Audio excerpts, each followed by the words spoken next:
The most disappointing part for me about working this case with Maricela Botello is how Dallas Police Department has decided to call it a need to locate case instead of a missing person case. And although she has not given any sign of life, used her telephone, logged into her social media, used her bank account, or reported to her mom or her job or anything, they are not calling it a missing person case. I'll get into the details of that later, but I want to just let you know that Maricel in the past, she has traveled to Thailand. She has traveled to Canada. She's been to Vegas. She's been to Dallas. And so it was not beyond her skill for her to be a world traveler and to have the confidence to go somewhere by herself. So the fact that she has not checked back in after this vacation is very concerning for the family. I personally find it unacceptable that Dallas Police Department is soaking up about 60% of the city revenue for city services and the budget. And yet, when we have an urgent case, we have a case of somebody, a young woman being missing, taken more than likely, or drugged at 23 years of age, that we cannot get our police department to get a search together for her.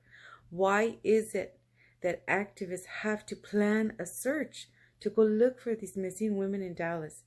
Is it that the police are looking the other way? Is it that they're complicit? Is it that they're involved? Because to me, when you refuse to identify who's taking these women, or when you refuse to investigate, seems like maybe you're getting paid off. Maybe you have a reason that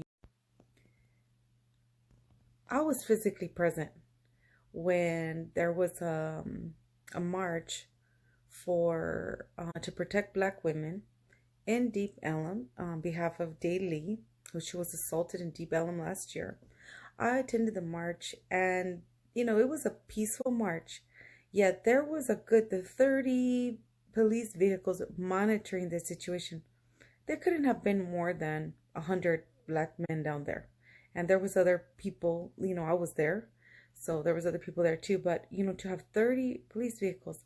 Then, when we did a protest for Black Lives Matter, after George Floyd was killed, and we got out there, that Dallas PD came out with their riot gear. They were pointing their rubber bullet guns at us, and they were telling us we better get home before 7 p.m. I counted how many state troopers were out there and how many police cars were out there.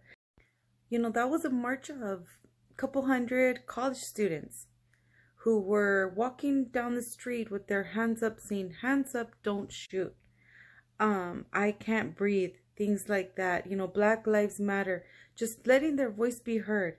And they were met with angry, hyped up, men and women in uniform saying that they were ready to get us, that they were ready to shoot us, and they were laughing and they were pointing their weapons. That's the same force that's refusing to look for our women when they go missing.